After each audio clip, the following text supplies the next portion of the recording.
मैं आपको बताना चाहता हूं मेरे भाइयों, मेरी बहनों, ये भूकंप नहीं है। This is anointing. ये अभिषेक है। ये वही अभिषेक है जब दाऊद गोलियत से लड़ने गया था तब वो उसके ऊपर आया था। ये वही अभिषेक है जब इब्राहिम अबीमेलेक के परिवार के लिए दुआ कर रहा था तब वो उसके परिवार पे आया और सारी स्त्रियों का गर्भ खुल गया था। ये वही अभिषेक है जिसने यरीहो की दीवारों को, जब वो कह रहे थे प्रभु की करुणा सदा की है, वो अभिषेक दीवारों को टच हुआ था। ये वही अभिषेक है जिसने प्रभु यीशु मसीह को मुर्दों में से जिलाया था। और मैं आपको बताना चाहता हूं ये वही अभिषेक है कि जब 22 उत्पत्ति में जब इब्राहिम उसे मारने जा रहा था, वो जानता था अभिषेक जिला सकता है। ये नो बाइबल ऐसा बताती है, वो आराधना कर रहे थे, आराधना कर रहे थे, आराधना कर रहे थे।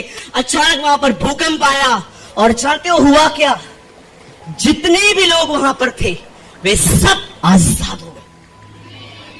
एक ऐसे थे वहां पर जो आराधना कर रहे थे, एक ऐसे थे वहां पर जो आराधना सुन रहे थे। आपको पता है सुनने वालों के कारण जो सुन रहे थे, जो गा रहे थे, गाने वालों के साथ जो सुन रहे थे वो भी आजाद हुए। सुनी। उसके बाद पॉल जब उसने देखा कि ये सब निकल चुका है, सब ठीक हो चुका है, अमेजिंग थिंग देखो, पॉल ने वहां से भागने की कोई कोशिश नहीं की। दिस इज अमेजिंग ना। आप सोचो अगर आप जेल में हो और आपको दरवाजा खुला हो, अपन क्या करेंगे? बैठे रहेंगे? बाइबल बताती है वो आजाद हुए लेकिन वो भागे नहीं। क्यों? लिसन, हम पढ़ते हैं वो जेल था, लेकिन मैं आपको बताना चाहता हूं पॉल के लिए वो जेल था ही नहीं। जानते हो पॉल के लिए वो क्या था? कि परमेश्वर अगर मुझे यहां कुछ लाया है तो कुछ काम है। He knows, अगर मुझे खुदा यहां पर लाया है ना तो देयर इज समथिंग। और जानते हो पॉल ने जब वहां पर वो खड़ा था, सब लोग आए और दरोगा भी वहां पर आया और दरोगा ने ये सब देखा और दरोगा अपने आप को मारने ही वाला था क्योंकि उसे डर था उसके ऊपर के ऑफिसर उसे मार देंगे ये सोचकर कि इसने कैदियों को भागने दिया। तब पॉल जब अपनी छुरी अपने पेट में डालने वाला था, पॉल उसे कहता है वेट, तुझे पता है हम में से कोई नहीं भागा है, हम सब यही हैं। और जब उसने देखा तब जानते हो वो पॉल के घुटनों पे आके पॉल से बात कहता है, माश उद्धार पाने के लिए मैं क्या करूं? Wait wait wait wait wait wait wait, मैं आपसे पूछना चाहता हूं क्या आपके जीवन भर किसी ने, आपको हजारों ने कहा होगा मेरे लिए दुआ कर मेरी शादी टूट रही है, मेरे लिए दुआ कर मेरी एंगेजमेंट टूट गई है, मेरे लिए दुआ कर मुझे पैसे नहीं है, मुझे जॉब नहीं है, ये नहीं है, वो नहीं है। किसी ने आपको आज तक ये कहा है?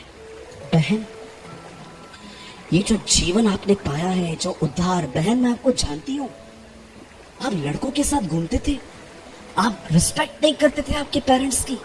हम जानते हैं बहन, आपको आपका नाम बड़ा स्पॉइल था, लेकिन आप आज कितने बदल चुके हो। बहन, इस जीवन को पाने के लिए हम क्या करें? हो, मैं सोच रहा था उन्होंने पॉल से पैसे नहीं मांगे, उन्होंने पॉल से कुछ और नहीं मांगा, उन्होंने पॉल को कहा तू जो जिंदगी जी रहा है वो हम कैसे जिए, क्योंकि तू प्रिजनर लग ही नहीं रहा, तू लगता ही नहीं है कैदी है तू। क्या तू आनंद से आधी रात को आराधना कर रहा था? ये जीवन, अरे कैदी तो हम लगते हैं तेरे सामने, ऐसा लगता तू दरोगा है हमारा। वो इतना फ्री, यू नो, उसने पॉल के जीवन को देखा और पॉल को वो कहता है, पॉल हमें बता, ये जो उद्धार तूने पाया है, जो ये सैल्वेशन, जो मुक्ति, जो नजात, जो मोक्ष तूने पाया है, हमें बता हम कैसे पाए। तो पॉल उन्हें कहता है यीशु मसीह पर विश्वास कर, तब तू और तेरा घराना यही जीवन जो मैंने पाया है तुम्हें भी मिलेगा।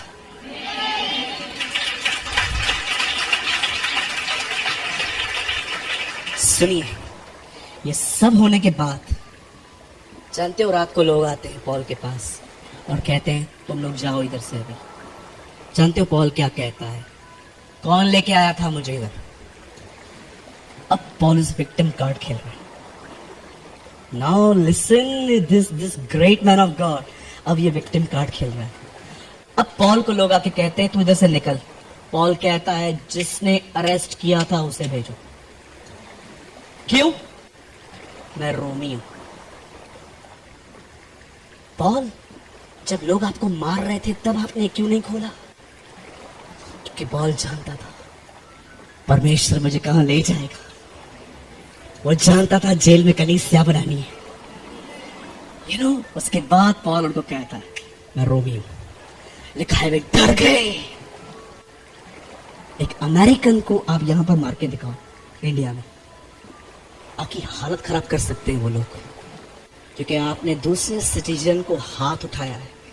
इसलिए आप देखिए इन दिनों में जो लोग वहां के सिटीजन्स होते हैं जब वो यहां पर आते हैं, आपने देखा होगा एक खतरनाक इकोनॉमी नीचे आ जाती है जब फॉरेनर्स मरते हैं। आपने देखा होगा 26/11 में जब मुंबई में हमला हुआ तो अधिकतर उन्हीं प्लेसेस को टारगेट बनाया गया जहां पर अब्रॉड से लोग आते, क्योंकि वो जानते थे अगर इन जगहों पर अटैक किया और फॉरेनर्स मरेंगे इनका इकोनॉमी नीचे आएगा, इनका नीचे आ जाएगा। लोग ट्रैवल करने के लिए आएंगे ही नहीं क्योंकि उनको लगेगा भारत सेफ नहीं है। पौलुस से सारी मार खाई, कलीसिया बनाई, now he open his victim card. काय को मारा? अब मैं तुमको बताता हूं मैं कौन हूं। उन्होंने हाथ पैर जोड़े, अरे तू जा इधर से। मैं आपसे पूछना चाहता हूं यहां पर जितने भी लोग, पौलुस को क्यों फर्क नहीं पड़ा मार से, बेतों से? आप जानते हो पौलुस का एक माइंडसेट था जो आज तक बहुत लोग नहीं कर पाए। हमारा माइंड है ना बहुत जगहों पे बटा हुआ है, लेकिन पौलुस का एक माइंडसेट था। उसने अपने जीवन में परमेश्वर से हर हालातों में प्रेम करना सीखा था।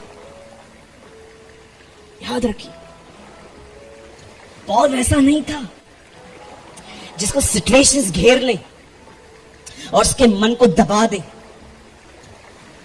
आप जानते हो ये हमारे साथ होता है। ये मेरे साथ रोज होता है। मेरे हालात मुझे घेर देते हैं, मेरे मन को दबा देते हैं, और मन दबने के बाद आवाज भी दब जाती है। कभी कभी आप देखो हम इनकरेज होते हैं, कोई बोलता है जय मसीह, अरे जय मसीह कैसा है तू? लेकिन कभी कभी हमसे कोई बोलता है और mother praise the Lord, praise the Lord. क्या हुआ मदर, कौन मर गया? कोई नहीं, मैं मरा है।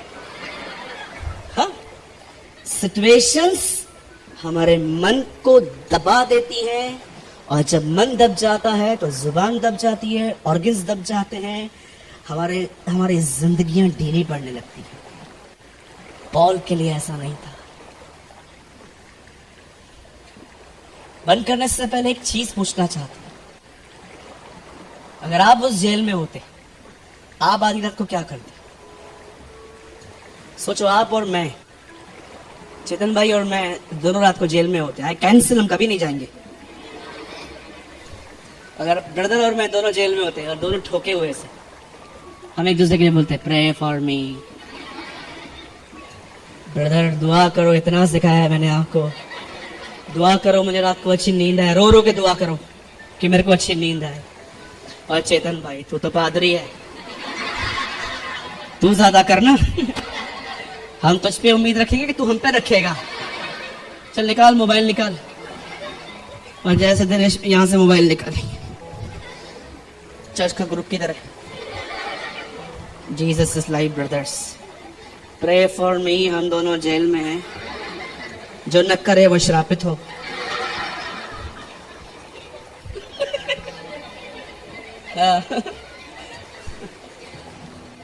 हम तो करते ही ऐसा ब्रदर, सच है ना यार, हम ऐसा ही करते। लेकिन वो ऐसे नहीं थे। वो आधी रात को उसकी आराधना कर रहे थे। वो उसकी आराधना, अरे याद रखिए, वो छुटकारे के लिए आराधना नहीं कर रहे थे। अगर छुटकारे के लिए आराधना करते तो जेल की जंजीरें टूटने पर भाग जाते। वो उसके लिए आराधना नहीं करते। They are just loving Jesus. वो सिर्फ उससे प्यार कर रहे थे, उसे लिपट रहे थे, उसे चूम रहे थे, उसके पाँव को धो रहे थे, वो उससे प्यार कर रहे थे, प्यार कर रहे थे, प्यार कर रहे थे। और वचन कहता है जो प्यार करते हैं उनके लिए सारी बातें भलाई लेकर आती है।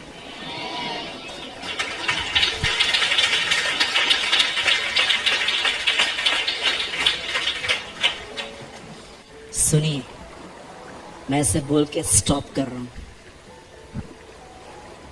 इन दिनों में जब आप बहुत जल्द मनुष्य के पुत्र को बादलों पे आते देखने वाले हो, सुनिए, याद रखिए, मैं अपनी सेवकाई ऊंची नहीं उठा रहा। मैं बहुत खुश होता हूं जब मेरा पुलपिट कोई और यूज करता है। ट्रस्ट में, मैं कभी किसी जवान को यूज होते हुए मैं कभी नहीं जलता। मैं आपको सच कहता हूं, परमेश्वर इस जलती हुई वेदी पर मेरा गवाह है। मैं आज भी सुबह उठ के दुआ करता हूं, खुदा जैसे तूने मुझे स्टैंड किया है, हमारे महाराष्ट्र में बहुतों को खड़ा कर। Wait please wait. सुनिए, मैं अपने से हर एक को एक छोटी सी वार्निंग देता हूं। इन दिनों में आपको वो अधिक सुनने की जरूरत नहीं है जैसे संसारिक वस्तुएं में। इन दिनों में आपको ऐसे वचन की जरूरत है जो उसके दूसरे आगमन के लिए आपको तैयार करे। मैं आप में से हर एक को कहता हूं, it's not my warning, it's just my advice. जिसको भी आप सुनते हो, चाहे वो कोई भी प्रेशर क्यों ना हो, उसको सुनने के बाद इस बात पे बड़ा ध्यान देना कि उसकी प्रीचिंग आपके जीवन में क्या शेप लेके आ रही है। That is the most important thing. क्या जिसको भी आप सुनते हो, क्या वो आपको संसारिक चीजों को मांगने की डिजायर डाल रहा है? क्योंकि आजकल प्रोफेसीज जानते हैं क्या है। लोखंड वाला में जगह मिलने वाली है, कार मिलने वाली है, बिजनेस बढ़ने वाला है। सावधान हो जाइए। बाइबल बताती है कहने वाले से मुंह न मोड़ो, क्योंकि जब वो पृथ्वी की चेतावनियों से न बच सके तो तुम उससे कैसे बचोगे जो स्वर्ग से उतरा है। पुरानी नियम की चेतावनी मूसा लेके आया, लेकिन दूसरी चेतावनियां वो लेकर आया जिससे चेतावनियां खुद लिखी प्रभु यीशु मसीह।